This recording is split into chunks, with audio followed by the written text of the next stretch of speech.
Hey, bonjour à tous et bienvenue dans cette vidéo tant attendue, hein, voilà, on va pas se mentir. Ça fait depuis juillet que j'ai commencé la chaîne YouTube, enfin que j'ai relancé la chaîne YouTube, on va dire, sur le thème justement du cinéma, que j'évoque plusieurs fois la sortie donc de Avatar 3 de cendres et de feu, je crois que c'est ça le titre, ouais. Fire and je sais plus quoi.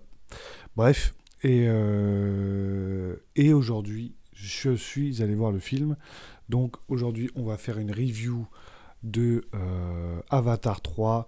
Alors, une review un peu différente des autres, puisque voilà, je me suis mis en mode chill, voilà, petit fauteuil, euh, histoire qu'on discute tranquillement, quoi. Voilà, je me suis fait tout un conduc. Ah ouais, non, mais attends, on rigole pas, attends, c'est des gros films, grosses vidéos. Donc, n'hésitez pas, cette vidéo-là, donc mi-vidéo review classique, mi-podcast en vrai. Donc, si jamais vous avez la flemme de vous taper, je sais pas combien de temps cette vidéo va durer, mais comme j'aime beaucoup parler, il y a moyen que ça dure longtemps. Donc, n'hésitez pas à vous le mettre juste dans les oreilles, quoi. Le temps de. J'espère que le son sera assez agréable avec la prise en main micro comme ça. Je pense que ça peut être sympa. Donc voilà, n'hésitez pas à vous mettre ça dans le casque, je sais pas quoi, en faisant la vaisselle, en faisant de la route. Et puis voilà, on va être parti pour cette longue review, analyse un peu, enfin critique du film Avatar 3. Euh, Avant toute chose, oui, donc review un peu tardive puisque Avatar 3 est sorti le 23 décembre, je sais plus, par là. Bref, en période de fête, donc je suis allé voir le jour même, mais avec les fêtes, bon voilà, j'ai pas forcément eu l'occasion de me poser comme ça pour en parler, surtout que j'avais pour projet de le regarder une deuxième fois, parce que le film dure 3h15. Comme je l'ai vu avant les fêtes, j'ai eu les fêtes, je me voyais pas, j'avais des trucs en tête qui. J'avais certains doutes, voilà, 3 heures à avaler en une seule fois, c'est un peu complexe. Donc je suis allé revoir le film, j'en sors tout juste de mon deuxième visionnage. Donc voilà, je vais avoir tous les éléments beaucoup plus clairs, ce qui m'a permis aussi de faire un conduc assez détaillé pour pas oublier de sujet et pour pas partir trop loin. Parce que voilà, je me connais quand j'y vais un peu en freestyle, j'ai tendance à dire des choses, partir, revenir. Et au final, des fois, je mets la vidéo en ligne et je dis ah, j'ai pas parlé de ça, je voulais parler de ça. Bref. Donc là, normalement, ça va être pas mal. Euh, tout d'abord, avant d'attaquer cette grosse partie review, voilà, moi, si je tenais à vous faire une vidéo un peu longue, un peu spéciale sur Avatar 3, c'est parce que c'est une saga déjà qui est importante pour moi, je trouve. Saga de James Cameron, une des plus grosses sagas cinématographiques, et je pense qu'il va durer dans le temps. Voilà, je pense que pour notre génération, ça va être un peu le. Donc moi j'ai 24 ans, donc un peu le reflet de ce qu'a pu vivre les fans de Star Wars. Voilà, avec une première trilogie, une deuxième dans les années 2000, une troisième dans les années 2010. Voilà, est-ce que on va s'approcher de ça? Parce que déjà, il y a déjà un 4 de prévu. Je crois que même qu'il y a déjà un 5 de prévu. Donc en fait, je suis même quasiment sûr qu'on va être sur deux trilogies. Donc voilà, une saga de films importante et assez spectaculaire. Moi, je sais que j'avais. Donc, le 1 est sorti en 2010. J'avais 9 10 ans, 9 ans. Et déjà, bon, j'avais pas pu aller le voir au cinéma à l'époque. Mais je sais que ça avait été un événement. Je me rappelle que tout le monde parlait que de ça. Tout le monde parlait d'Avatar. C'est resté, je crois, si je dis pas de bêtises, un des films, le film le plus rentable, hein, au box-office pendant plusieurs années. Donc voilà, on n'est pas sur n'importe quelle saga. Moi, j'avais été très content. On a attendu le 2 pendant très très longtemps. Donc là, d'avoir le 2 et le 3 qui s'enchaînent assez proches, même si il y a quand même, le 2 est quand même sorti il y a 2 ou 3 ans. Donc voilà, mais bon, on n'a pas attendu 12 ans pour avoir la suite, quoi. Donc voilà. C'est- euh, Globalement aussi, mon avis très rapide, bon bah sur Avatar 1, parce que il faut savoir que je me suis refait Avatar 1, refait Avatar 2 avant d'aller voir le 3, évidemment. Bon, Avatar 1, moi je trouve vraiment bon, que c'est. Après, est-ce que c'est parce que c'est le premier, mais il a vraiment un truc vraiment chef-d'œuvre, quoi. Moi, à chaque fois que je le vois, je suis bluffé par toute l'ambiance. Il a une espèce de magie, euh, ne serait-ce que toute la découverte En fait, il y a le côté, tu pars de rien et c'est que de la découverte. Et ça, c'est vrai que c'est un peu magique, surtout quand t'as grandi un peu, voilà, enfin, quand tu découvres ça un peu jeune, ça te plonge vraiment dans un univers assez euh, imaginaire, assez, comment dire, un, un univers qui te fait rêver, quoi. Donc, le un, franchement, masterclass, il y a quelques critiques comme quoi ce serait un peu un scénario finalement assez facile histoire assez classique d'envahisseur. Je sais qu'il y en a qui comparaient à Pocahontas, tout ça, bon bref. Bon, peut-être, mais dans tous les cas, ça marche de ouf. Le un, c'est vraiment une dinguerie. Donc voilà. Le 2, la première fois que j'ai vu le 2, bon, je l'ai trouvé toujours magnifique parce que c'est ça aussi la force d'Avatar, j'en ai pas parlé, mais c'est surtout qu'à chaque fois c'est une claque visuelle. C'est des films qui sont réfléchis en 3D, donc quand tu vas les voir en 3D au cinéma, bah, t'en prends plein les yeux. Ça a toujours été. Donc quand le 2 est sorti, j'ai trouvé ça encore plus beau, encore plus waouh. On perd forcément un peu le côté découverte, même si le côté laps de temps, ellipse, entre les deux films, fait que on a quand même la découverte des enfants, de Jake, on a aussi toute la découverte de la tribu des Melkaina. Donc tout ça, c'est assez intéressant. Moi, je trouve que le 2, il a un défaut quand même, c'est qui peut être un peu long. C'est pas le plus long de tous les avatars, mais moi je le trouve un peu long. Surtout il y a des longs moments de contemplation aquatique. Et c'est vrai que ça te met un peu une grosse pause. Il y a un peu un ventre mou au milieu, ou avec les Tulkun, tout ça, où ça peut être un peu long à force, surtout quand tu le regardes. Donc voilà. Après, il est toujours intéressant quand même. Enfin, en fait, le 2 c'est vraiment les bases pour le. C'est vraiment ce qui va servir de base vraiment pour l'histoire du 3 quoi. Euh, je crois que j'ai tout dit à peu près sur le 2. Enfin, de toute façon, je ne vais pas faire une heure dessus. C'est juste un avis comme ça, global. Euh, Rapidement, je vais d'abord commencer par une petite partie sans spoil, très légère. Je sais qu'on a tous envie d'attaquer le vif du sujet, mais je pense que ça peut être intéressant pour ceux qui ne l'ont toujours pas vu, voilà, d'avoir un avis sans forcément se faire spoiler. On va rentrer dans la partie non spoil.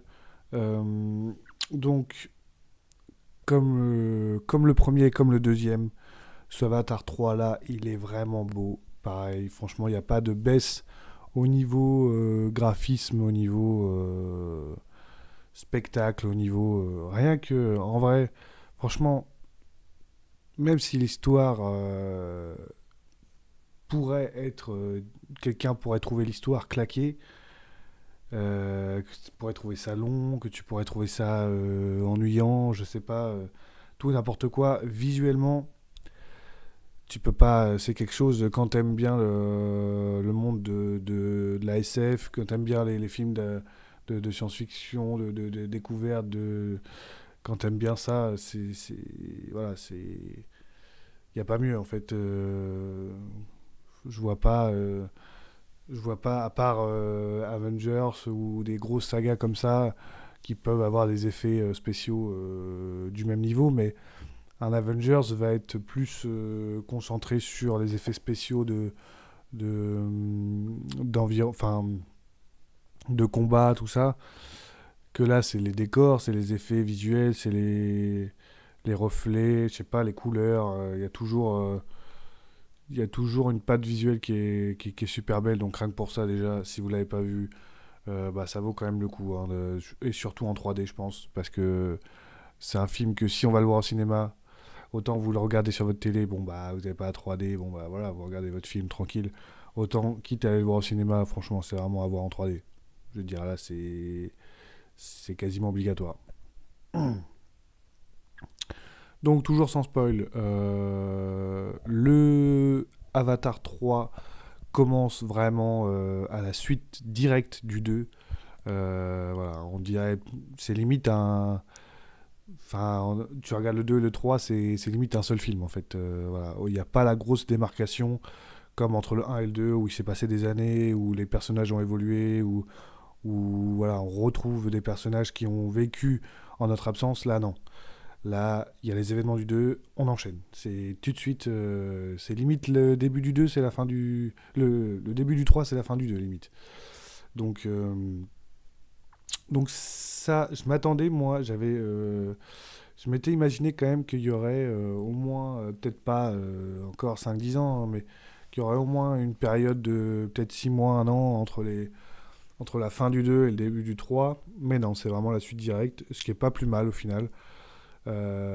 Surtout quand tu viens de te mater le 2 avant, parce que du coup, bah, ça s'enchaîne bien. Le film est plus long, de pas de beaucoup, hein. Je crois qu'Avatar 2 c'est quasiment 3 heures et que là on est à 3h15, donc il doit avoir un quart d'heure, 20 minutes de plus. Mais il a quand même un ressenti plus court. Comment dire? Tu sens quand même les 3 heures forcément, parce que 3 heures c'est pas rien. Mais comparé aux deux, comparé aux deux, franchement, là il y a tout le temps de l'action, il y a tout le temps, il se passe tout le temps quelque chose, il y a beaucoup moins de contemplatif, là, le scénario avance. Voilà, on n'a pas le temps de s'arrêter sur de la contemplation, sur de la découverte, sur quoi que ce soit. Voilà, ça c'était posé dans le 2. Maintenant, on enchaîne, il y a une histoire à résoudre.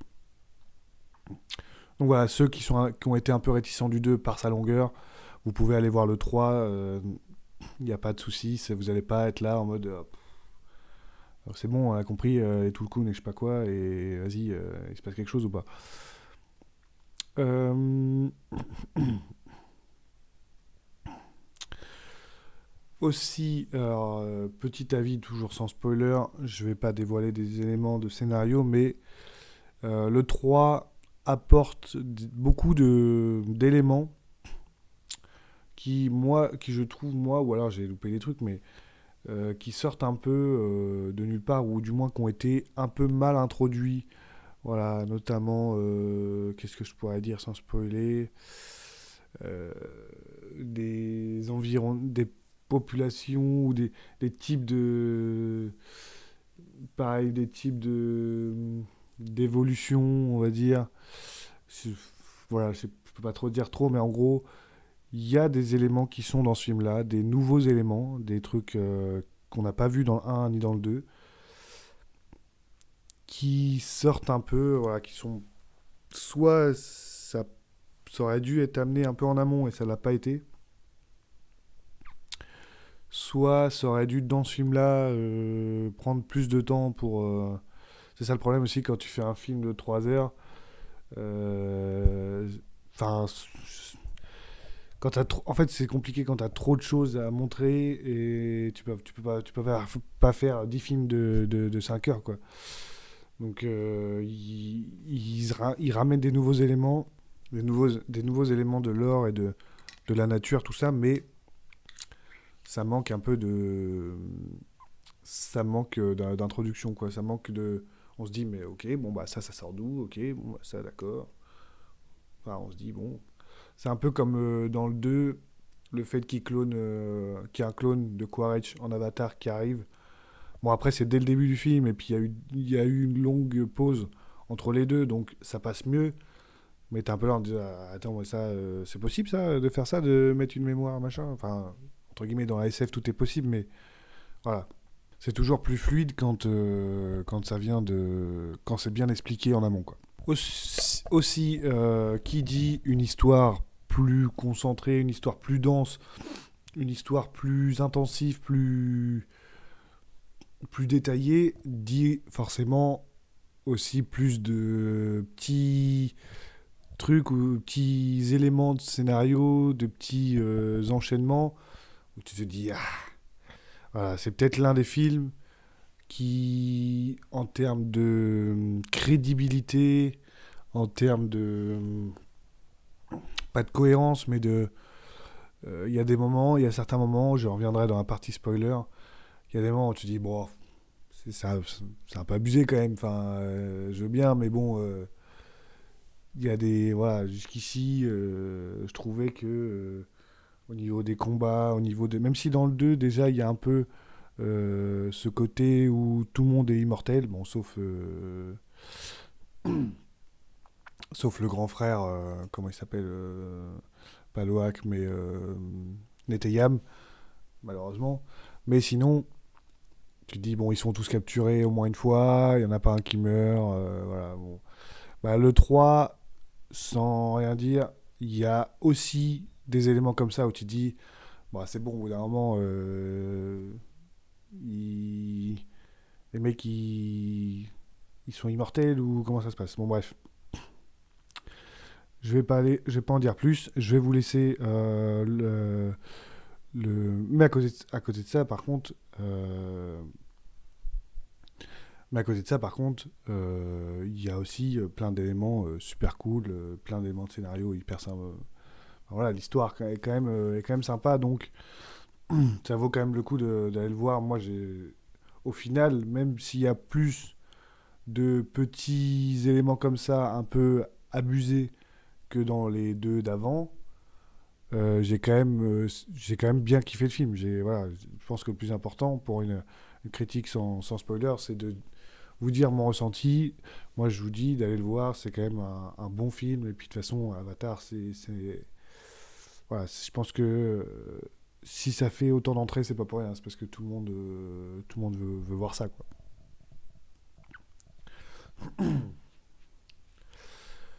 Maintenant que cette partie sans spoil a été faite, on va rentrer dans le vif du sujet. Voilà, enfin, ça fait 20 minutes que je parle et on va enfin parler du film. Incroyable, dans les détails en tout cas. Je vais suivre mon conduc hein, parce que alors c'est un conduc à peu près, je dis bien à peu près, dans l'ordre chronologique du film. Voilà, des éléments importants, ce que j'en ai pensé, voilà, ce que j'ai trouvé bien, pas bien. Euh, mais bon, après, il y a des trucs où je vais revenir, voilà, je vais revenir dessus plusieurs fois. Donc, voilà. De toute façon, je vous ai prévenu, hein, je vous ai prévenu, on est en mode podcast. Donc, voilà, carrément, je me mets à l'aise. Il faut être en détente, les mecs. Il faut être en détente, les mecs.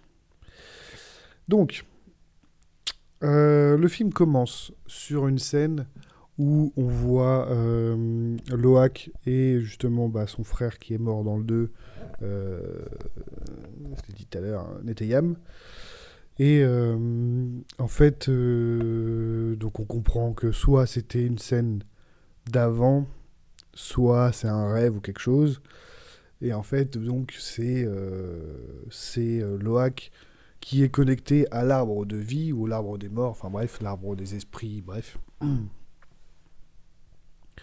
Et moi, donc, dans le 1, de ce que j'avais compris, quand Jake parle de ce fameux arbre où les navis se connectent, il dit plus un truc du style, quand ils se connectent à l'arbre des morts, là, ils ressentent les esprits des anciens décédés, quoi. Mais en gros, moi, je voyais un peu le truc en mode, tu ressens, je sais pas comment dire, mais la puissance des esprits ancestraux, quoi. Mais un truc assez vague. Alors que là, déjà un peu dans le 2, mais là encore plus dans le 3, il y a vraiment le truc de ses limites, et je vais reparler dans la suite de mon conduct, mais il y a un côté où limite ils peuvent re-interagir avec eux, quoi. Enfin, il y a un peu, je sais pas, comme si vous voyez un peu le film Black Panther, la scène où T'Challa parle avec son père dans le royaume des esprits, là. Bah, c'est un peu ça, en fait, limite. Et je trouve que ça, c'est quelque chose. Dans le 1, si je dis pas de bêtises, c'est pas vraiment expliqué comme ça, c'est plus un truc flou. Et là, on est vraiment sur. Je me branche, je peux rediscuter avec mon frère, je peux rediscuter avec ceux qui sont partis, quoi. Bon, bref. J'ai trouvé ça un peu. Pareil, un peu sorti de nulle part. C'était pas vraiment ça à la base. Donc ensuite, on retrouve donc tout le monde juste après la bataille dans le bateau à la fin du 2. Donc voilà, tout le monde a des cicatrices, machin. Donc on retrouve la famille de Jake, les Sully, tous donc toujours avec les Melkaina. Il y a, je trouve que il y a un petit côté où Jake est un peu dur avec Loak, puisque bah, lui il a perdu son fils, mais Loak a quand même perdu son frère aussi. Enfin, je trouve qu'il y a un côté. Enfin voilà, c'est le personnage qui est écrit comme ça, mais je me dis waouh, il est violent. Enfin, il est pas cool. Tu vois, tu viens de perdre, t'es dans une phase de deuil. Je me mets à la place d'un père qui perd l'un de ses fils. Bon bah le deuxième, tu vas pas tu vas pas lui mettre la mort sur le dos. Tu vas pas parce que là c'est un peu ça quoi. Il lui reproche un peu le côté voilà c'est ta faute. Tu n'écoutes rien. Si t'avais pas fait ci, si t'avais pas fait ça, il serait encore là. Je trouve que c'est un peu dur comme vision de la famille, quoi. Surtout dans une période comme ça de deuil. Bref. D'ailleurs, à tel point que Loak, il y a un moment où il est quasiment sur le point de se flinguer, quoi. Et là, en mode, je vais. Ça y est, genre, Je suis mal aimé, je vais en finir, quoi. Donc, on voit quand même l'impact, forcément, de toute façon, la mort d'un frère, voilà, ça peut que avoir un impact psychologique, mais on sent, en fait, on attaque le film avec une famille Sully un peu décomposée, un peu en... Là où ils étaient bien serrés, bien ensemble dans le 2, là on sent il y a des petits soucis à régler, quoi. Pareil, et Jake euh, perd un peu confiance en l'esprit Aiwa, puisqu'il a une discussion avec Neytiri où il dit voilà, euh, où était Aiwa quand mon fils est parti, enfin bref. Donc en gros, et puis il est à fond, je suis un marine, je fais la guerre avec des armes, je vais vous armer, on va aller faire la guerre, mais avec à armes égales. Alors que Neytiri a plus la vision de croire toujours en Aiwa et continuer les méthodes ancestrales. Une méthode ancestrale. Les méthodes ancestrales, je sais pas. Euh, donc voilà, c'est intéressant le côté, euh, quand on croit à une religion, de dire, quand il nous arrive des malheurs, est-ce que voilà, est-ce qu'on peut perdre la foi à cause d'un drame.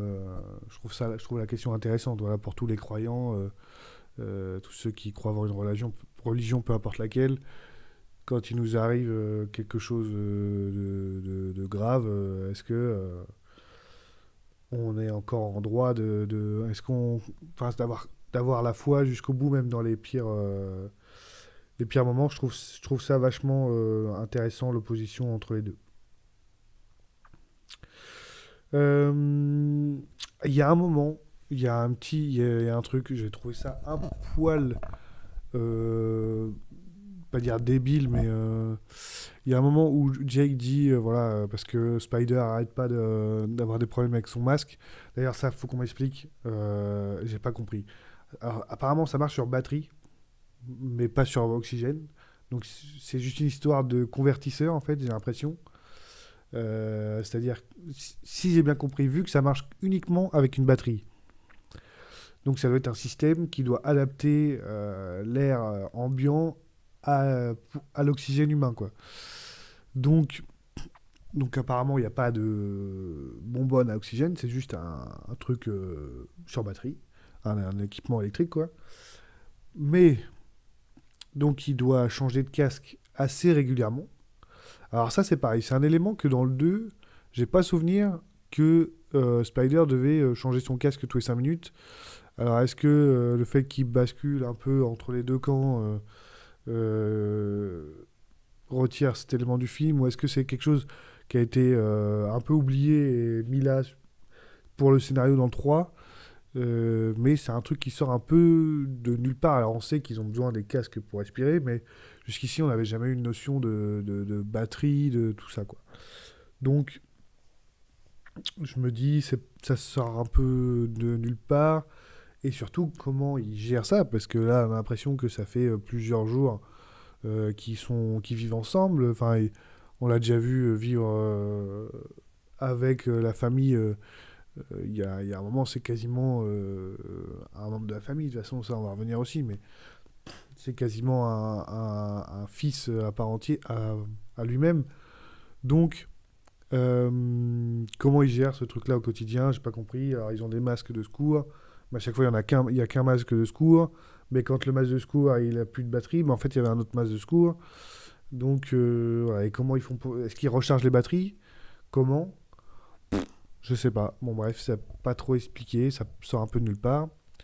Mais voilà. Et du coup, suite à ça, puisqu'il y a plusieurs moments où ils se rendent compte que bah, le petit pote, il a beau être sympa, mais il est pas dans son élément naturel, quoi. Il peut pas vivre comme ça avec un masque toute sa vie, donc il faut qu'il retourne auprès des scientifiques dans la forêt, là, où ils ont des équipements, tout ça. Ce sera plus facile, puisqu'ils ont ils ont des box à oxygène, quoi. Et donc là, donc j'en viens à mon point qui est un peu débile, c'est que Jake dit, bon bah, de toute façon, Neytiri, elle a déjà dans le 2, elle ne kiffe pas trop Spider, mais là, c'est toujours le cas. Elle se dit, ben, en fait, ce gamin-là, c'est un alien. Genre, c'est pas, lui, ce sera jamais mon fils. De toute façon, elle était quasiment prête à le buter à la fin du 2, là, sur le bateau. Et Jake dit, bon, bah, il va avec les marcheurs volants, là, les vendeurs volants, là. Je vais revenir sur ce point-là aussi, ça. Il va partir en gros et ils vont le ramener là-bas. Comme ça, il sera plus à l'aise. Et donc tout le monde est contre. Tout le monde dit ouais non machin, laissez-nous Spider et tout, c'est pas grave. Tous ses enfants en fait lui font la gueule, quoi. tout le monde dit bah non, non, c'est pas ce qu'on veut. Et là, Jake dit bon, d'accord, mais on va le. Bon, d'accord, on va quand même le ramener, mais, mais je rajoute que on va l'accompagner. Et ils sont en mode ah ouais, ok, cool, super, merci et tout, genre. Mais en fait, ça revient même. J'ai pas compris. J'ai pas compris. En mode, c'est comme si, c'est comme si on vous dit, c'est comme si on vous dit, t'es enfant, tu vas aller un mois chez ta grand-mère et elle vient te chercher là. Et il y a quelqu'un qui va te chercher, qui va t'amener là-bas. Et là, tout le monde fait ah non, hors de question, c'est pas vrai, pas possible, pas du tout, pas d'accord. C'est la révolte. Et là, tu dis non, non, non, mais attendez, je vais t'accompagner. Au lieu que ce soit un tel qui t'amène, genre, je vais être avec toi jusque. Et là, t'es en mode ah ouais, ok, bah c'est bon, nickel et tout. Donc, pas compris. Pas compris ce côté-là, en mode qu'est-ce que ça change qu'il l'accompagne ou pas. La décision reste la même. Il faut que Spider reste là-bas et va pas vivre avec nous. Donc, les gamins, ils ont, je sais pas, ils ont pas réfléchi. Bon, bref. C'est un peu flou cet élément-là pour moi. Si vous avez. Je suis preneur d'explications dans les commentaires, hein. Franchement, si vous avez des éléments, parce que j'ai peut-être pas tout compris, hein, c'est possible, hein. J'ai vu 2 fois le film. C'est quand même 2 fois 3 heures. Et je suis sûr que j'ai loupé encore des éléments de l'intrigue. Donc, n'hésitez pas à m'expliquer si vous avez plus compris cette partie-là. Donc, on voit Spider. Les marcheurs du vent, les marchands du vent, là. Ça, en parlant d'éléments qui sortent un peu de nulle part, je suis désolé, moi j'ai vu le 1, j'ai vu le 2. J'ai jamais entendu parler de ces marcheurs du vent. Euh, Est-ce que c'est une introduction pour une tribu qu'on va voir dans le 3, dans le 4, dans le 4, dans le 5? Peut-être. Mais là, t'as une espèce de gros animaux ballons qui arrivent. Tu dis, bon, d'accord, les marcheurs du vent. C'est pareil, quoi. C'est, ah, les marcheurs du vent arrivent. Ils arrivent. Ok, tu les vois. Bah oui, ils arrivent. Et puis, ils discutent, machin. Bon, bref. Ça, ça sort un peu de nulle part. Bon, c'est pas grave. Alors on est au courant qu'il y a plusieurs navis, qu'il y a plusieurs clans, qu'il y a plusieurs tout ça, mais bon là c'est un peu brut de pomme quoi. On se dit ah, d'accord, ça sort d'où? Voilà. Et en plus, pareil. Alors et Jake il est vraiment fort en négociation parce que il arrive sur le bateau, le mec il dit ah non toi c'est mort. Si je te prends, toi t'es un nid à merde. Je peux pas prendre Tolok Maktou sur mon rafio au volant là parce que sinon moi je suis cramé, tout le monde va m'attaquer. Et là Jake il dit ouais mais déjà personne, tu n'as jamais, voilà, je vais venir, mais en gros, personne ne sera au courant. Et en plus, vas-y, on est 5, je te défends, quoi. Genre, les mecs, ils sont, je sais pas combien, sur le bateau. Mais Jake, lui, et sa famille, là, il y a deux, trois, je sais plus c'est quoi les noms des grosses bestioles oiseaux, là. Ils ont deux, trois, je sais plus, deux trois oiseaux là et ils vont protéger tout le rafio alors que les mecs ils sont je sais pas combien sur le rafio. Alors tu dis soit c'est une tribu qui est vraiment pas combattante, soit enfin voilà quoi, c'est le mec c'est débile de dire je veux pas que tu viennes parce que tu vas m'impliquer trop de merde, et lui dit ouais c'est vrai que je vais t'impliquer trop de merde mais par contre je vais te défendre. Ouais, mais en fait, si tu viens pas, juste, c'est pareil, quoi. Enfin, bref. C'est beaucoup mieux pour eux, genre, en mode, ils ont moins de risques, quoi. Bref, c'était un élément pareil que je me suis dit, pas clair, le truc. Jake, est vraiment... Jake, on lui dit, oh, hors de question, il sort un argument pété, et à chaque fois, ça passe. Donc, je suis en mode, ok. Tout ça pour qu'il se fasse défoncer, donc, par la tribu du feu. Euh, Donc ils sont attaqués par la tribu du feu. Alors je vais pas parler de la tribu du feu tout de suite. Je vais revenir un peu après dessus. Donc ils sont attaqués, machin. Après, donc ils sont tous dans la forêt, un peu éparpillés. Déjà, j'ai une take. Touk, la petite là, la dernière, elle ne sert à rien. Mais elle ne sert à rien. Elle ne sert à rien dans le 2. Elle ne sert à rien dans le 3. Alors, est-ce que ça va être... j'imagine, je pense, moi, on va revenir aussi, encore une fois, plus tard, on va reparler de ça, mais dans le 4, dans le 5, je pense que les personnages vont grandir, vont évoluer et qu'ils auront leur rôle. Donc je pense que ça, c'est du placement. Mais c'est vrai que tu as un peu l'impression qu'ils se la trimballent, qu'elle est là dans leurs pattes, et qu'elle a deux phrases de dialogue dans 3 heures de film. Et tu te dis, mais elle sert vraiment à rien, Touk. Aussi, Kiri. Kiri qui est un peu le Jésus-Christ, hein, qui est un peu le Messie, voilà, qui est l'enfant d'Ewa. Euh, dans le 2, il y avait des éléments qui montraient que, vraiment à la fin, quand elle ramène les lumières, tout ça, j'ai beaucoup de choses à dire sur Kiri. Je sais pas si je vais tout dire là. Bref, si je vais tout dire là. Kiri, c'est un personnage compliqué parce que elle, elle a un peu le cheat code. Elle a un peu le cheat code. Voilà, si il y a une galère, elle se connecte aux plantes, elle se connecte à Iwa, machin. Et là, ça marche. Ça marche. Elle fait respirer Spider. Elle fait. On va en reparler plus tard, mais elle fait des trucs de ouf. Euh, et ça, c'est pareil. Si tu dis, mais attends, mais en fait, elle est vraiment over cheatée, quoi.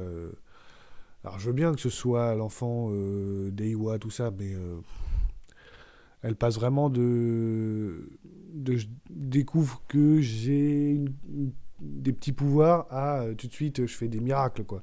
C'est vraiment. Laisse tomber. Enfin, elle a quand même fait respirer Spider, machin. Elle l'a transformé à moitié en. Elle l'a quand même à moitié transformé en Navi, quoi. Donc Spider maintenant est à moitié humain, à moitié Navi, quoi. C'est pas rien comme pouvoir. Est-ce que. Attends, je regarde mon conduit, voir si. Non, je reviendrai plus tard sur Kiri. J'ai pas fini sur Kiri, mais on va revenir plus tard. Donc, la tribu du feu. La tribu du feu, c'est pareil. La tribu du feu. Alors, moi, j'étais sceptique quand. Si vous regardez ma vidéo trailer réaction de Avatar 3, justement, je parle de la tribu du feu et je dis que je suis assez sceptique du côté on fait une tribu de la forêt, une tribu de l'eau, une tribu du feu. Voilà, entre guillemets, vas-y, passe à autre chose. Enfin, voilà, on va pas faire. Ça va être quoi les prochains, le vent ça va être la tribu de la foudre, la tribu de souterraine, la tribu qui vit dans le ciel sur les nuages. Genre, faut pas que ça devienne trop. À la base, c'était juste une population dans la forêt, quoi. C'était juste une espèce d'humanité enfin, sous-évoluée. Je sais pas comment dire, mais en gros, c'était une tribu forêt, quoi. Après, voilà, qui est plusieurs.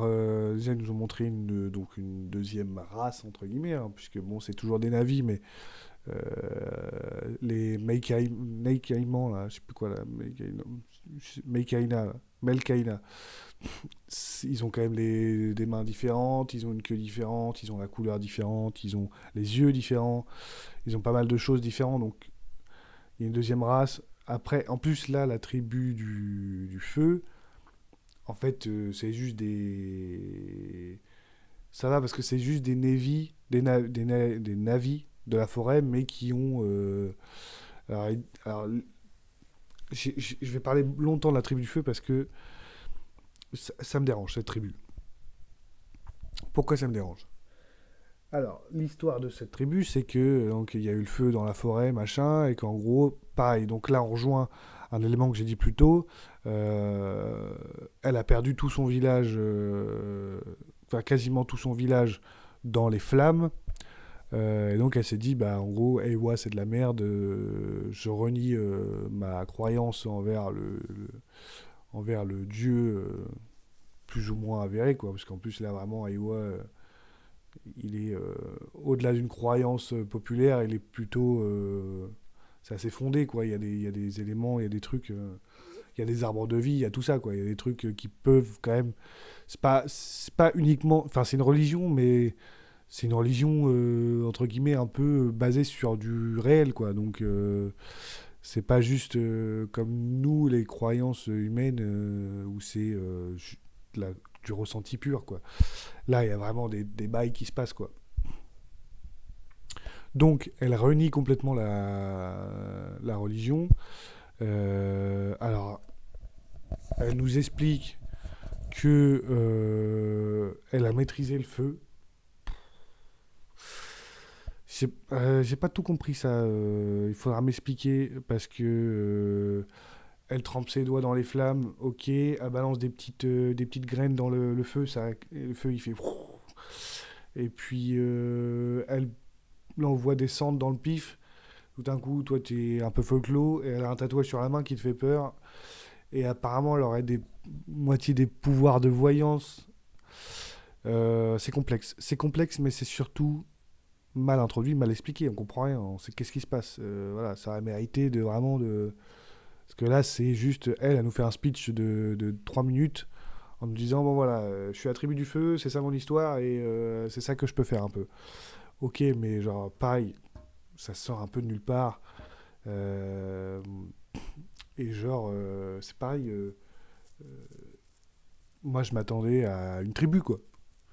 Alors, dans le film, c'est un peu bizarre. On les voit au début, dans la forêt. T'as l'impression qu'ils sont 15 les mecs. Voilà, t'as l'impression que c'est pas une tribu, quoi. Que c'est vraiment, il y a 15 bonhommes. Ensuite, quand Quaritch va va faire l'alliance, là, on se dit, bon, ok, il y a un peu plus de monde, il y a peut-être une soixantaine de personnes, quoi, dans le village. Et au final, à la fin, ils disent qu'ils sont plus de 100. Mais tu te dis, mais en fait, t'as l'impression que vraiment dans la forêt et tout, et même dans les batailles, t'as l'impression qu'ils sont 40 les mecs, qui sont pas. C'est pas une menace de fou, quoi.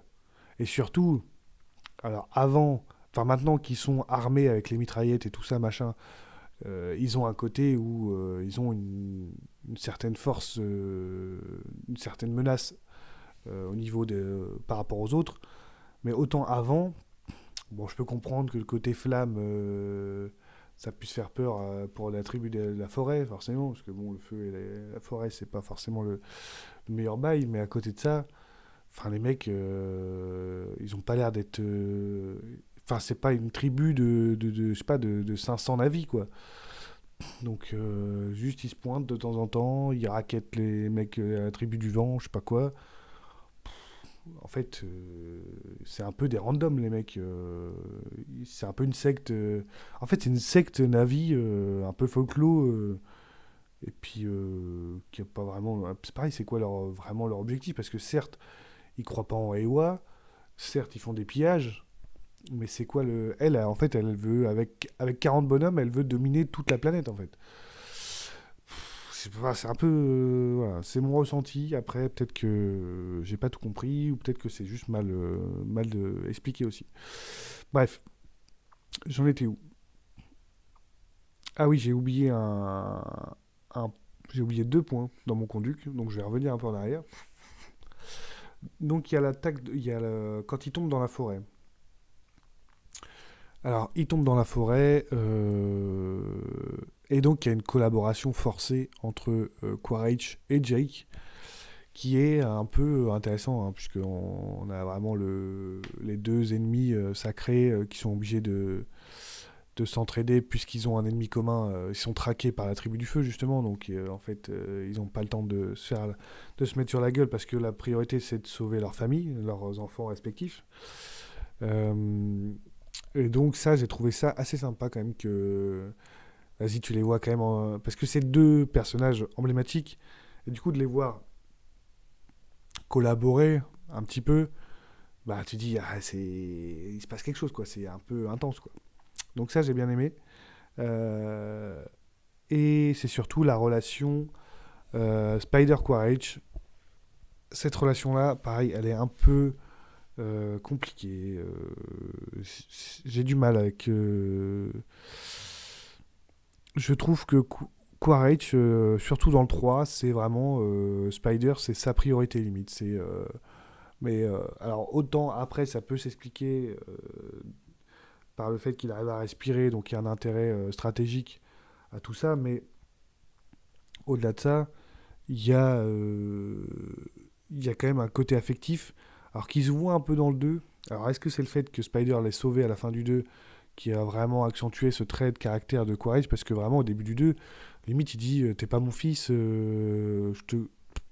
on a rien à voir tous les deux et c'est bon, terminé quoi, genre vas-y, si je dois te buter demain, je te bute demain, genre je m'en bats les couilles.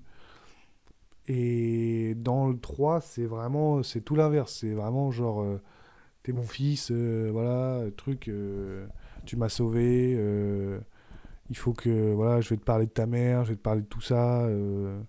Genre, il rentre vraiment dans l'intimité et même, genre, à plein de moments où Spider est en danger, il est là pour le sauver, quoi.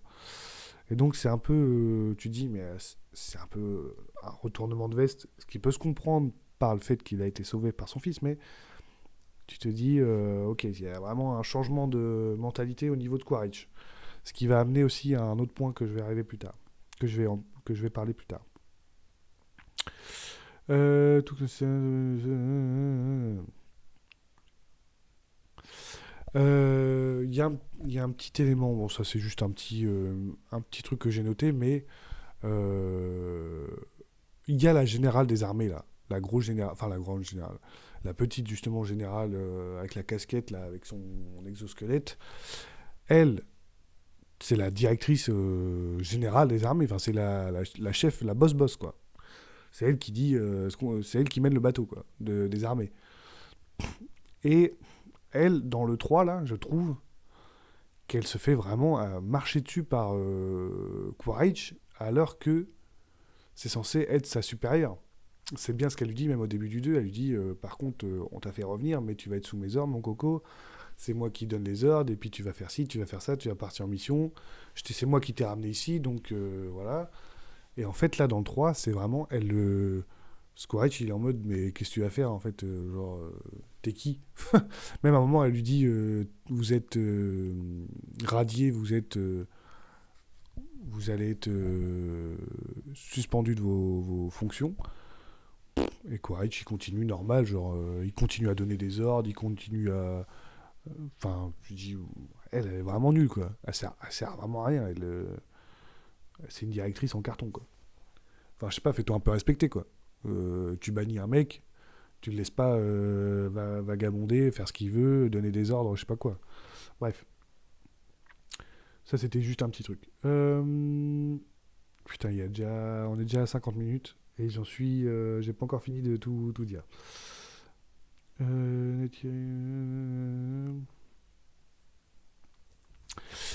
Il y a un autre point intéressant. Il y a un moment où Neytiri, il y a une discussion entre Jake et Neytiri qui dit, en gros, Neytiri dit je veux buter Spider parce que il va nous emmener, il nous ramène des emmerdes. Parce que maintenant qu'il sait respirer, en plus de Jake, parce que l'armée veut Jake, mais là ils veulent aussi Spider. Et donc, et surtout que si ils arrivent à percer le mystère, c'est ça l'enjeu un peu du film, c'est que si ils arrivent à reproduire la méthode pour que les êtres humains respirent comme Spider respire sur Pandora, et bah ça va être encore, ils auront un frein de moins pour la colonisation de Pandora, dans le sens où bah là ils sont sous masque et tout, mais ça veut dire que demain ils pourront vraiment exploiter la planète naturellement quoi. Et donc c'est quelque chose qui leur fait peur évidemment. Et Neytiri dit on va le buter. On va le buter tout simplement, et puis voilà, comme ça c'est réglé. Et parce que je déteste tous les donc poroses, les humains en gros. Elle a dit je déteste tous les poroses. Et lui donc il dit bah je suis un ancien porose. Tes enfants sont ils ont des doigts d'alien, ils ont des doigts de porose, voilà. Ils ont un côté où ils viennent de moi, donc ils sont mentalement entre guillemets, ils sont mi-humains, mi-navis mentalement. Et il dit, mais du coup, c'est pour ça que dès qu'ils se comportent bizarre, tu te dis c'est leur côté alien, c'est leur côté. Et donc, elle finit par dire oui, c'est ça, en gros. Elle accepte. Alors, Neytiri, elle est. Donc, en fait, là, c'est clairement du racisme. Hein, voilà, on va pas se mentir, c'est du racisme. Après, dans son cas, forcément que ça peut être justifié ou non, mais c'est compliqué quand tu as. Moi, le point que je trouve intéressant là-dedans, c'est que dans une communauté où quand tu si tu comment dire, comment je pourrais expliquer ça, c'est compliqué, je vais essayer d'expliquer sans me mettre dans un bourbier. Par exemple, on pourrait se dire qu'en ce moment, dans un contexte géopolitique, on pourrait dire, hein, je dis pas que c'est moi qui dis ça, mais je dis que certains pourraient dire que voilà, les Russes, c'est des méchants, par exemple. C'est un exemple. Parce que voilà, Poutine, parce que machin truc, bref, je vais pas faire parler de ça, mais c'est un exemple, mais c'est surtout se dire, imaginons que on soit oppressé par les Russes ou par n'importe qui, et vraiment persécuté, donc forcément que tu développes une haine profonde pour cette population, mais il y a toujours une part de bon. En fait, c'est intéressant, le message, c'est dans les populations qu'on haït, il y a aussi des gens bons et des gens. Voilà, la haine ne doit pas s'étendre à toute la population, mais justement combattre uniquement ceux qui sont méchants dans cette population-là et euh, accepter l'aide, enfin prendre sous son aile et interagir avec cette population-là, mais les personnes gentilles dans cette population-là, quoi. Bref, je sais pas si je me suis bien fait comprendre, mais voilà, j'ai trouvé ça intéressant comment ne pas haïr toute une population quand 99% de cette population te persécute, quoi. Euh, voilà, je pense que, enfin, je sais pas, j'ai pas d'autres exemples, mais si je prends l'exemple de la Seconde Guerre mondiale, euh, comment élever un enfant de nazi chez soi sans le haïr, quoi. Même si lui, entre guillemets, il y est pour rien, mais quand tu globalises forcément, en fait, c'est ça de pas, le message c'est ça de pas généraliser à chaque individu, mais plus à ceux dans cette population qui sont méchants, quoi. Bref, j'ai trouvé ça très intéressant. Donc ensuite, il y a la capture de Spider dans la forêt. Il y a Jake qui se rend, puisqu'en fait, Quaritch arrive avec euh, tiens, ça, j'en ai pas parlé dans la tribu du feu. La meuf de la tribu du feu, elle, en gros, ils sont nuls, eux. En fait, la tribu du feu, c'est vraiment, ils sont nuls. À voir un mec qui arrive avec des armes, et tout de suite, elle se dit, vas-y, je collabore, quoi. Eux, c'est vraiment les collabos. C'est vraiment, ils sont juste là. En fait, dans le film, ils servent vraiment de bras armés à Quaritch, quoi. C'est vraiment juste une armée Navi supplémentaire que Quaritch arrive à manipuler en 2 secondes, quoi. Pourtant, elle a beau le droguer, elle a beau le. Déjà, il la ken, et en plus, il rallie son peuple, et voilà, quoi, juste comme ça, quoi, en mode. C'est ma meuf, c'est ma nouvelle meuf, et en plus, bah, vu que c'est la chef des armées de sa tribu, là, Et bah du coup j'ai toute la tribu sous mes ordres. Enfin, eux ils sont vraiment... La tribu du feu c'est vraiment des... C'est vraiment des sous-merdes. Mais je parle... ils ont rien dans le... Voilà quoi, ils sont même pas pour leur peuple ou quoi, c'est non on collabore et tout, on dégomme... S'il faut buter des navis, on bute des navis, rien à foutre. C'est bon d'accord. Juste parce que on a les pistolets ouais, les gros pistolets quoi. C'est vraiment je collabore avec le plus puissant quoi. Demain il y a je sais pas qui en plus qui arrive sur la planète qui est encore plus puissant, ils vont se rattacher à eux quoi. Enfin c'est vraiment des sous-merdes. Euh, Surtout qu'elle a vraiment elle apporte rien, hein. Vraiment c'est juste ça, hein. C'est juste dans le film elle la chef Tsaïk de la tribu des cendres là, du feu là, elle sert vraiment à rien. Bref. Tac, donc ils arrivent et à l'endroit où il y a Jake et donc ils réclament Jake, voilà, ils réclament qu'il se rende forcément. Alors ça pareil, j'évoque vite fait, putain, ça va être hyper long cette vidéo. Euh, je comprends pas. Je comprends le côté 1 versus 1, voilà. Quaritch, il a une revanche à prendre. Il veut il veut la peau de Jake, il veut, et ça a aussi un côté stratégique, puisque vu qu'il est Tolok Maktou, le gars qui est capable de réunir tous les peuples et de rallier tous les navis et de faire vraiment une armée contre les humains, entre guillemets, si on le bute lui, bah on est un peu plus peinard, quoi. Donc ça, je peux comprendre, mais au bout d'un moment, genre, ils lâchent pas l'affaire, quoi. C'est vraiment, ils veulent Jake. Alors que les mecs, ils sont capables de brûler, de raser des forêts et tout. Ils sont capables d'attaquer. En fait, ils attaquent pas les peuples. Ils se concentrent sur la capture de Jake. C'est tout ce qu'ils veulent. Ils sont pas là à massacrer. Dans le 2 un peu. Dans le 2, mais c'est pareil, c'est toujours dans le but de trouver Jake. Mais là, c'est vraiment genre, notre seul but, c'est Jake, c'est tout. Le reste, on s'en fout. Donc, bon, ok. Donc, ils se pointent avec la tribu du feu, là. Ils réclament Jake.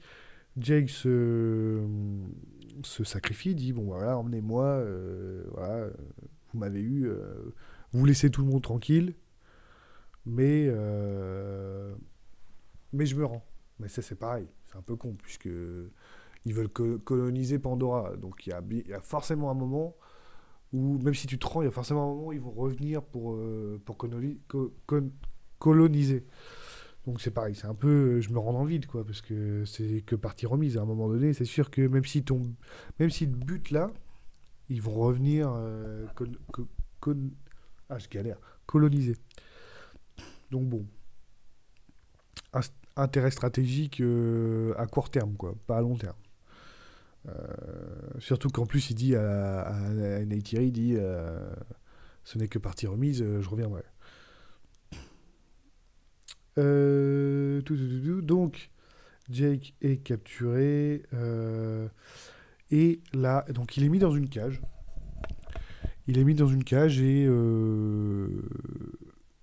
on attend son exécution. Voilà, son exécution, je crois que c'est genre c'est demain matin ou demain midi. Et tu te dis, mais les gars, ça fait des années que vous êtes à la recherche de ce mec. Vous, dans les combats, c'est au premier qu'il bute, c'est la cible à abattre. C'est l'ennemi public numéro un. Vous l'avez capturé. Et genre, vous attendez une nuit avant de l'exécuter, quoi. Alors, enfin, ça fait un peu. Enfin, je sais pas, genre, ça fait vraiment. On laisse une porte de sortie, quoi. Euh, Dans un contexte stratégique comme ça, militaire, enfin, le gars, tu le captures et il est. Même que tu le médiatises et tout, parce ils en font vraiment la. Ils disent voilà, on a gagné, qu'on a réussi, on a chopé le gars qu'il fallait trouver, on a chopé le mec qui nous faisait chier depuis des années, donc on va le buter, quoi. Ok, mais fais-le, quoi. Enfin, ouais, mais non, non, alors on va te mettre dans une cage en verre, voilà. Et on va attendre une bonne nuit. Voilà, comme ça. En plus, on sait que comme tu es le chef de tous les clans, il n'y a pas de risque que personne vienne essayer de te récupérer, quoi. Enfin bon, bref. Ça, c'est un peu une facilité scénaristique euh, qui débauche sur un petit débat intéressant aussi, voilà, puisqu'il y a une discussion entre Jake et Quaritch, où on sent que Quaritch, au fur et à mesure, on sent que il est toujours méchant, mais on a l'impression qu'il doute sur ce qu'il fait et sur ses convictions. Et finalement, Jake, il a plutôt. Tu sens que ce que dit Jake, il comprend quoi. Il se dit ouais, c'est vrai que bon, je suis pas un traître quoi, donc je vais pas aller vers les navis, mais en même temps, aujourd'hui, bah, comme dit Jake, tu es la mémoire d'un homme mort. Ce gars-là n'existe plus, donc tu es libre en fait, tu es libre de tes pensées, tu es libre de faire ce que tu veux. Pourquoi tu continues à t'acharner dans le vide, quoi. Donc voilà, je trouvais ça intéressant et on va revenir aussi plus tard. Oui, donc il y a un moment, alors là pour le coup, là je trouve ça vraiment débile. Tout le reste jusqu'ici, les petits critiques que j'ai pu faire, ça reste de mon avis, ça reste subjectif, ça reste voilà, ma vision des choses. Par contre, il y a un moment dans le film, il y a un moment débile. Il y a un moment débile. Le côté où Spider s'échappe de sa cellule avec un bout de métal, enfin avec le médaillon que Quaritch lui a filé, mais genre, tu te dis, mais attends les gars, genre, vous l'avez vraiment mis, enfin je sais pas, il est... Surtout que même s'il arrive à sortir comme ça de la... Je sais pas, il n'y a pas censé avoir une caméra de surveillance 24/24, ils sont pas... c'est pas censé être la clé pour la colonisation, c'est pas censé être hyper important que ce mec-là s'échappe, que ce Spider s'échappe pas, quoi. Et non, vas-y, le mec il fait ça dans le mur et puis il arrive à dévisser la plaque et puis il s'échappe par la plaque et derrière, il fait sa vie, il fait ce qu'il veut. Et personne remarque qu'il s'est échappé, quoi. Le mec, il a le temps d'aller dehors, d'aller vers la vitrine de Jake, alors que le truc, il fait l'endroit où ils sont, c'est des hectares et des hectares, hein. C'est une base militaire immense, mais enfin, ça, franchement, ça pour le coup, il y a tout le reste, on peut débattre. Là, il n'y a pas de débat, c'est vraiment une grosse facilité scénaristique. C'est débile. C'est débile, franchement, il y a ce passage-là, tu dis, bah non. Ah non, les gars, là c'est. On est dans sa cartoon ou comment ça se passe? Genre, c'est à deux doigts. Enfin, je sais pas, c'est à deux doigts, il va soulever le mur pour sortir, quoi. Enfin, je sais pas, mais c'est. C'est autant débile, quoi. Il prend juste. Il dévisse comme ça. Genre, la vis, elle est immense, tu vois. Genre, vas-y, genre. Les mecs, ils ont des lasers, ils ont des technologies de fou, des tanks de 1000 mètres, ils ont ils sont venus sur Pandora quand même, hein, qui est à 40 et quelques millions d'années-lumière de la Terre. Ils ont une technologie de fou furieux, d'hologrammes, ils voient tout Pandora, ils ont des spectres, machin, truc. C'est technologie over the top. Mais par contre, on fait une bouche d'aération avec deux vis immenses dans une chambre, quoi. Enfin, tu dis, bon, vas-y, c'est bon. C'est un peu gros, quoi. C'est plus que gros, c'est débile. Franchement, c'est débile. Euh, le scientifique. Le scientifique gentil. Voilà. Le scientifique dit ouais, on tue des baleines depuis 10 ans, mais là, on va en tuer beaucoup quand même. Ça, c'est pareil. Je peux comprendre le côté, voilà, il y a des gentils dans tous les camps, voilà, mais bon, pourquoi il se réveille à ce moment-là, le gars? Ah ouais, enfin, moi je trouve plus logique le mec qui est un con jusqu'au bout que le mec qui est gentil. Alors, ah ouais, mon métier c'est quoi? Mon métier c'est de tuer des baleines. On en tue une par jour. Bon là, on va en tuer 1000 en une journée. Bah alors là, c'est trop. Là. Bah, c'est trop. Ça fait 15 ans que j'en tue une par jour, mais là, en tuer 1000, voilà, c'est trop. Ah, là, j'arrête. Voilà, non, là, c'est trop pour moi. Tu dis, gars, je veux bien, mais pareil. C'est un peu la magie du scénario, quoi. Oh, tiens, oh, ouais, je me révolte, moi. Un peu mal fait.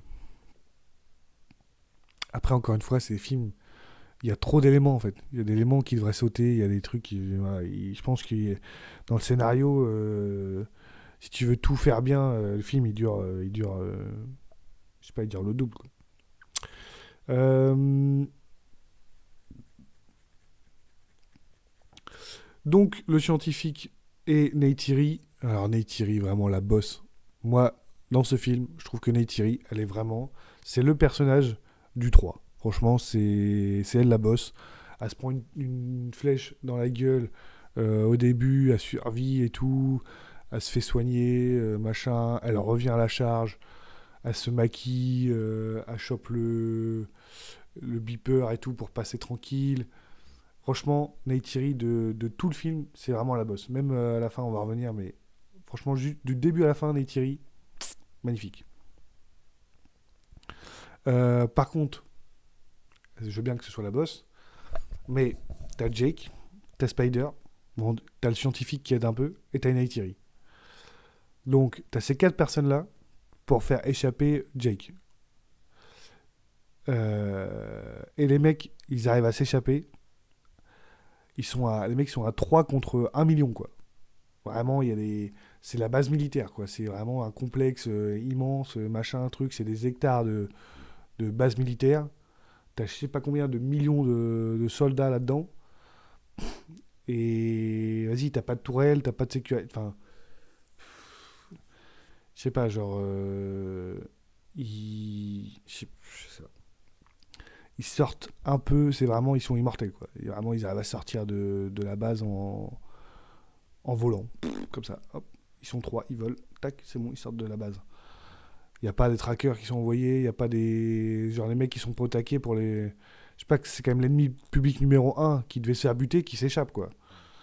Plus l'espoir de la colonisation future de Pandora. C'est quand même double. Enfin, je sais pas, mettez le paquet, quoi. Vas-y, allez-y, envoyez tout ce que vous avez, quoi. Non, non, ouais, ils sont partis en volant. Mais voilà. On les a pas suivis en plus. Donc, tranquille. Par contre, il faudra aller la rechercher, hein. Alors là, on refera une grosse attaque plus tard pour aller la rechercher, mais là, pour l'instant, on les laisse partir. Un peu débile. Alors, je comprends le côté, faut pas leur tirer dessus, parce que bah, sinon tu butes Spider et tu butes donc l'espoir de la colonisation future. Mais t'as moyen de juste les encercler. Enfin, je sais pas, c'est des militaires ou c'est pas des militaires, hein. Il y a une scène intéressante où Jake, en revenant de son sauvetage, là en plus il se fait à moitié sauvé par Spider, où il dit à Neytiri, t'avais raison, on va le faire. On va buter Spider parce que bah c'est la merde, quoi. C'est la merde. Je veux gagner par tous les moyens et là c'est trop un risque de garder Spider, donc on le bute. Et il s'apprête à le faire et finalement, alors, la scène est cool. La scène est cool, la scène est touchante, ça marche. Bon, il y a un peu un côté de je vais le faire, je vais le faire, je vais le faire, je vais le faire. Je l'ai pas fait. Euh, mais à part ça, je trouve que c'est bien même la mise en scène avec Neytiri qui pleure, qui se démaquille, qui se rince la gueule, qui voit les mains plein de rouge, mais du coup ça fait un peu des mains pleines de sang et qui, en fait, tu comprends que il n'y a pas de dialogue, mais dans la mise en scène, tu comprends tout ce qui se passe. Ça, c'est génial quand ça fait ça. Ça, c'est du cinéma. C'est ça qu'on veut, nous. C'est quand les personnages ne parlent pas, mais que dans la scène, tu comprends tout ce qui leur passe dans la tête. Ça, c'est magnifique. Et donc, Jake finit par dire euh, on gagnera, mais pas de cette manière-là. On ne peut pas gagner de cette manière-là. On trouvera une autre manière pour gagner. On peut pas. Voilà, la guerre, c'est horrible et il y a trop de. Faut pas tomber dans la facilité Enfin voilà, faut pas être atroce. Enfin, je sais pas comment dire, mais il se dit, je sais qu'on est en guerre, que tous les coups sont permis, mais c'est pas une raison pour devenir quelqu'un que je ne suis pas, quoi. Donc, j'ai trouvé ça intéressant. Bon, il y a Loak qui s'amuse avec ses Tulkun là. Bon, toute cette partie-là, j'avoue que moi, le concept, alors j'y viens, le concept des Tulkun, dans le 2, bon, à la rigueur, en soi, c'est plus un défaut du 2 qu'un défaut du 3, parce que, bon, mais le côté un peu les baleines qui parlent, et tout. Après, voilà, c'est le délire Avatar. Ça, je remets pas en question. Je dis pas que c'est un défaut du film, c'est plus moi, dans mon côté, ce que j'aime pas, ce que j'aime pas. Les baleines qui parlent, bon, voilà, c'est pas le truc que j'ai le plus kiffé, mais déjà dans le 2 ça. Donc, voilà. Donc là, il y a la suite de ça. C'est pas la partie qui m'intéresse le plus. Le seul côté intéressant, c'est que Loak trouve un peu son. Va jusqu'au bout de son idée qu'il a depuis le 2, de dire Payakan n'est pas. Il faut l'écouter, machin, c'est lui qui a raison. Et donc là, il arrive enfin à se faire entendre parole, et finalement, c'est grâce à lui que les Tulkun participent à la bataille finale. Donc, sur le côté développement de personnage, c'est c'est pas mal. On part d'un enfant qui a deux doigts de se suicider parce qu'il trouve pas sa place, à un des leaders qui rassemble tous les Tulkun pour la bataille finale. Donc, bon développement. Je reviens à Kiri. Alors, je veux pas, mais c'est dans l'ordre chronologique, c'est pour faire un peu tous les trucs dans la liste. Kiri, euh, au moment de la connexion. Oui, alors, Kiri. Kiri, c'est l'antéchrist, voilà, la- l'enfant des Iwa, c'est Anakin Skywalker. Non, oui, c'est Luke Skywalker. Voilà, c'est midi-chlorien à Donf, c'est l'élu. Ok. Alors, déjà dans le 2, mais là aussi dans le 3, quand elle se connecte à Iwa, quand elle se connecte ouais, à l'arbre, machin, elle est repoussée. Elle est repoussée des Iwa, et c'est même dangereux pour sa survie. Et on te dit que c'est l'enfant des Iwa, que c'est pour ça qu'elle a ces pouvoirs-là, qu'elle peut faire des trucs de ouf, mais en même temps que Eiwa la rejette. Un peu. Enfin, de ce que j'ai compris. Voilà. Et donc ça, c'est un peu tout le film. Et en gros, ils lui disent, il faut plus que tu te connectes parce que voilà. Et ils lui disent, Eiwa a un chemin pour toi qui n'est pas celui-là, qui n'est pas le chemin classique. Voilà. Alors, ça peut être intéressant dans le côté, bon, bah, vu que tu es l'élu, mais tu dois quand même te mettre à l'épreuve. Ça va pas tout tomber comme ça. Il faut que tu arrives à trouver ton chemin, ta voie vers Aiwa. Je trouvais ça intéressant. Ce que je trouve un peu plus dommage, c'est la conclusion de ça. La conclusion de ça, c'est en fait, il suffisait d'être trois. Il suffisait qu'elle soit accompagnée, quoi. Parce qu'au final, le chemin, c'est le même. Elle n'a pas fait un truc, elle n'est pas passée par un autre moyen. Au final, à la fin, elle insiste, et juste, t'as Spider et tout qui arrivent, qui l'aident, et là, ça passe. Du coup, t'es rejeté d'Aiwa, mais accepté à plusieurs. C'est voilà, j'ai trouvé ça la conclusion de ça, j'ai trouvé ça, c'est le pouvoir de l'amitié quoi. En fait, t'es l'élu, mais t'es rejeté par la divinité, sauf si tu invoques le pouvoir de l'amitié. Pas trouvé ça, je trouvais ça l'idée intéressante de base, mais comment ça se termine, c'est un peu dommage quoi. Euh, et aussi, on a le droit à l'apparition d'Aiwa. Voilà, on voit un œil, on voit un bout de visage, tout ça. je me suis dit, ah ouais, d'accord, ils vont quand même sur la représentation. Normalement, bah, une divinité, ça reste toujours un peu flou, imaginaire. Voilà, on n'est pas censé représenter la divinité. Et là, non, ils montrent vraiment un espèce de visage. Et on n'arrive pas à voir si c'est vraiment un visage humain, si c'est un visage Navy, si c'est un. Voilà, c'est une grosse tête immense, pâle, qu'on voit 2 secondes et tu dis, ok, bon bah voilà, c'est. Ouais. Ok. Je pensais pas qu'il le montrerait réellement, quoi. Euh, il y a des morts, encore des morts, mais pas ceux qu'on. Voilà, on sacrifie pas un, un Soli, on sacrifie. Par contre, les Melkaina, là, ils prennent cher, hein. Le daron, il se fait fumer. Les 2 gamins, les 2 frères, les 2 fils, ils se font fumer. La fille, elle survit parce que c'est la copine de Loak, donc elle survit.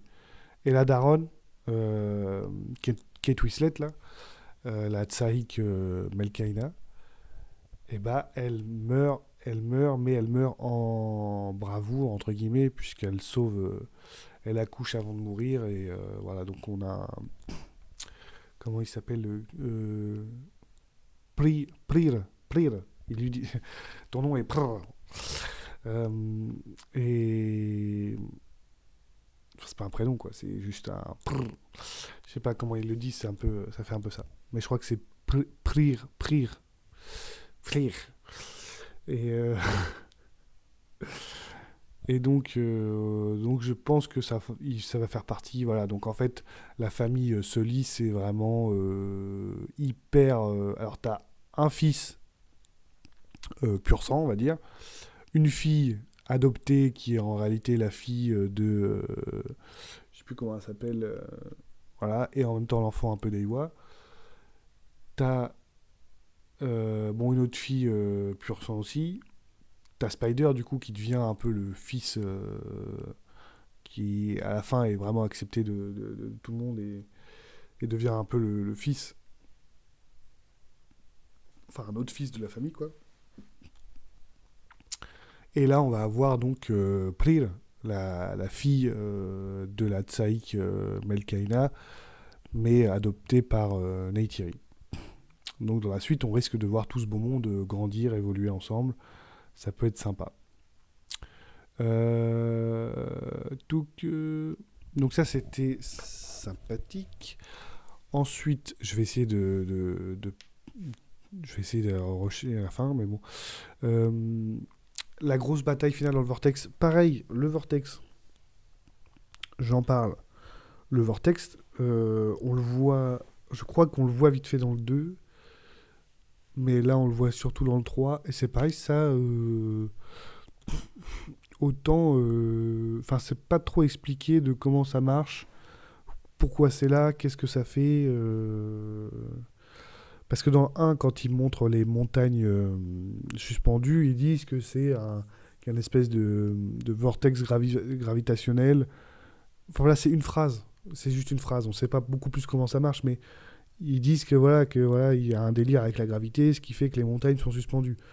Ça justifie un petit peu le truc. Là, il y a un vortex.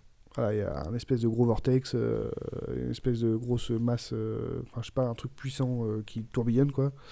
Et c'est comme ça. Voilà, c'est là, c'est en permanence apparemment. Euh, mais bon, comment ça marche, je sais pas, mais voilà. Et donc par contre, alors autant c'est pas forcément introduit ce truc-là, autant la bataille finale, donc de Jake versus Quaritch et Spider, enfin Jake et Spider versus Quaritch, dans le Vortex, c'est quand même stylé. Là, franchement, en termes de décor, euh, on est quand même sur un combat final, voilà, bien classe. Ça claque, visuellement, ça claque. Voilà, ils sont pas foutus de notre gueule, quoi. On en a pour notre argent. J'ai envie de dire, c'est quoi ce poulet? Voilà. Donc, masterclass ou quoi la team? Euh, bataille qui se termine par... Attends, je regarde si j'ai pas d'autres trucs à dire. Oui, qui se termine par la mort de Quaritch, Murati Muratipa. Il finit par se jeter dans le creux du vortex, dans les flammes. Mais, on ne l'a pas vu mort. Et ça, cinématographiquement, si un personnage n'est pas vu mort, est-ce qu'il est mort? Est-ce qu'il est mort? Moi, mon premier visionnage, j'étais en mode, ok, il est mort. Mais là, en revoyant la scène, je me suis dit, mais en fait, on l'a pas vu mort. On l'a vu chuter dans les flammes et tout, en mode, ah, je vais crever. Mais on n'a pas vu le boom. Donc, Morati pas, est-ce que, et là je vais en venir à mon point d'après, est-ce qu'on va le voir dans la suite? Et surtout, est-ce que, parce que tout le film, il a un côté un peu rédemption Quaritch. Il va jusqu'au bout de ses idées, il va jusqu'au bout de la bataille finale, mais même à la fin, c'est quand même Jake qui le relève, et Quaritch dit, bon, bah, tu viens de me sauver, quoi, ça fait chier, qu'est-ce que je fais, je te bute ou... Enfin voilà, bon, voilà, je sais qu'on s'aime pas, mais c'est pas la première fois en plus que tu me sauves. Voilà, bon, moi j'ai mon fils. Finalement, ce que tu me dis de voir par mes propres yeux, c'est peut-être pas déconnant. Enfin, tu sens que il pourrait presque être un allié, et j'aurais trouvé ça cool que ce soit un allié, et que en fait, finalement, ils se disent, vas-y, euh, je je suis un avis, quoi. Je suis un avis. En plus, j'ai ma meuf Navi, tout ça. Donc, en fait, vas-y, on va se liguer contre l'armée. En fait, ça me fait chier. Genre, je veux croire en Ewa, je veux découvrir un peu aussi tout ce truc-là spirituel. Je veux m'ouvrir. J'aurais trouvé ça hyper intéressant. Puisque c'est un peu le chemin que. En fait, je trouve ça dommage qu'il y ait ce chemin-là. Un peu de rédemption, on va dire. Pas rédemption, mais ouais, si, un peu quand même où il s'apaise un peu, enfin où il se pose des questions, tout ce développement-là pour qu'il meure finalement, quoi, qu'il meure vraiment et puis on n'en parle plus. Donc moi, je dis qu'il n'est pas mort et qu'il reviendra en tant qu'allié. Alors par contre, euh, ça fait un peu un truc, un peu en même temps scénaristiquement tout ça, je suis pour qu'il ne soit pas mort. Mais ça fait quand même plusieurs fois qu'il est pas mort, quoi. Et du coup, ça fait un peu tout le temps le même gars qui revient de la... C'est vrai que ça fait un peu le mec qui meurt jamais, qui est increvable, et à chaque fois tu croyais que j'étais mort? En fait, j'étais pas mort.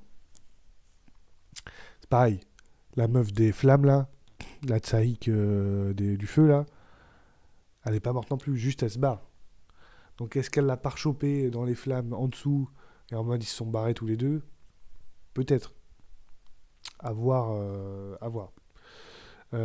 Puisqu'au final, Quaritch, euh, méchant, pas si méchant finalement. Puisque quels sont... Alors je parle pas du Quaritch du 1, je parle du nouveau Quaritch, du 2. Qu'est-ce qu'il a fait de mal? Bon, et tout le coup, le machin, les trucs, il a attaqué des peuples et tout, machin. Bon, d'accord. Mais je parle envers Sully directement, envers Jake. Parce que faudrait compter le nombre de fois où il capture un membre de la famille de Jake, ou Jake, et qu'il ne les tue pas. Dans le 2, il capture quasiment tous les fils. À un moment donné, je crois qu'il a tout le monde. Il en bute pas un. Euh, à la fin, dans le 3, il bute pas Jake. Enfin, si, il est censé le buter dans 6 heures, mais du coup, il bute pas. Euh, à la fin, il a en joue Neytiri, il la tue pas. Au final, et même pas Loak, mais l'autre, le frère de Loak, enfin, je sais plus là, et bah, c'est pas Quaritch qui le tue, c'est un random. Il se prend une balle dans la. C'est Loak qui fait une connerie, qui passe par un chemin, machin truc, il saute, et paf, il prend une balle, tac, ils arrivent dans la flotte, et en fait, il est touché, mais c'est un soldat qui lui tire une balle, c'est même pas Quaritch en fait. Donc finalement, méchant d'accord, mais méchant pas si méchant, puisqu'il est pas en mode. Enfin, en fait, il a 1 milliard d'occasions de dire j'en ai rien à foutre, je bute tes gosses, puis toi je te bute aussi en fait. Il y a eu 1 milliard d'occasions de faire ça dans le 2 et dans le 3. Et donc, méchant pas si méchant. Donc, moi, ma théorie c'est qu'il reviendra avec la meuf du feu dans le 4, encore une fois. Le 4, on arrive sur la fin là. Ça fait 1 heure et demie là, que je parle. C'est quand même énorme ce qui se passe. Je pensais viser 1 heure, j'aurais pas dit 1 heure et demie quand même. Du coup, c'est un peu la fin de. Ça a dû être long, hein, tout ça pour vous, j'en ai conscience. Mais vous inquiétez pas, on arrive sur la fin. Euh, le Avatar 4, qui sort en 2029. Je pense que on retrouvera les personnages, mais contrairement au 3, on va pas revenir directement sur les événements de la fin du 3. On va revenir. Je pense qu'il va y avoir une ellipse là. Je pense qu'on va retrouver, on va faire grandir un peu les personnages, surtout la nouvelle génération. Moi, je vois bien donc Loak avec la meuf bleue là, je sais plus son nom. Pourquoi pas avoir un enfant aussi, enfin, voir la famille s'agrandir, voir les membres grandir. Est-ce que Spider va devenir bleu? Peut-être, hein. Peut-être, faudrait qu'il grandisse un peu parce que sinon ça fait un peu bizarre, mais parce que c'est plus ou moins. En fait, ils sont déjà plus ou moins casés, les mecs. Loak il est casé, Kiri elle est avec Spider plus ou moins. Si, en plus je crois qu'ils s'embrassent à un moment donné, donc complètement. Donc voilà, il va y avoir Touk qui va peut-être servir enfin à quelque chose. Il va y avoir Prr qui va grandir. Donc voilà, je pense que le 4, ça ira. Peut-être que ça va partir un peu plus sur la tribu du vent ou pas. Alors, encore une fois, je redis ce que j'ai déjà dit plusieurs fois, mais je suis pas fan de faire 40 milliards de tribus avec 40 pouvoirs différents. Mais voilà, que va être la suite? Parce que bon, là, l'armée, elle est encore là. Quoique, je crois que la générale, la mine générale, je crois elle est morte, il me semble, puisqu'elle est dans le bateau, puis le bateau, il se fait complètement. Elle dit, non, elle dit, on abandonne le navire. Donc, pareil. C'est, je pose une carte face cachée. Si j'ai besoin, je la retourne dans les prochains films et il y a réapparition. Mais bon, dans tous les cas, même s'ils ont pris une sacrée déculottée, bah, les mecs ils sont toujours là. Il y a toujours des humains sur Pandora, donc il y aura toujours la guerre. Donc qui dit guerre dit histoire, dit film. Donc voilà. Je pensais avoir plus de pistes sur le 4, mais finalement je me rends compte que, à part le fait que je pense qu'il y aura quand même un retour de Quaritch, qu'il y aura une ellipse, que tout le monde va grandir et tout. Après, j'ai pas trop de pistes sur l'histoire. Je pense qu'on a terminé le. Ça termine un peu la première trilogie. Euh, Et je pense qu'après, il y aura une deuxième trilogie avec une nouvelle histoire, quoi. Trilogie un peu spéciale, puisqu'on a un gros film d'introduction. On a un gros film. Et ensuite, on a vraiment le 2 et le 3 qui se suivent. Il y a vraiment le un, le 2. Enfin, ça fait le un et le 2 et le 3. Limite, le 2 et le 3 c'est limite un film, en fait. Donc voilà. C'est à peu près tout ce que j'ai à dire. C'est déjà pas mal. Voilà, si vraiment vous m'avez écouté pendant 1 heure et demie, vous êtes vraiment le sang de la veine, puisque même moi, bah si, je vais être obligé de m'écouter pour faire un peu de montage quand même. Mais voilà, petit format podcast. Voilà, je sais que vous en avez marre. Je sais qu'il faut que je termine cette vidéo, mais je sais pas comment, donc je commence à dire n'importe quoi. Et surtout qu'il est quasiment 2 heures du matin. Et donc, je commence à être fatigué aussi. Bon, j'espère que cette vidéo ou ce podcast vous a plu, que cette critique d'Avatar vous a plu. Voilà, qui dit gros film dit événement, qui dit... Voilà, j'arrive plus à parler. Qui dit gros film, qui dit gros événement, dit grosse vidéo, forcément. Voilà, je prends un peu plus le temps de développer. Et je pense qu'on n'est pas prêt, parce que là, il y avait un gros morceau fin 2025.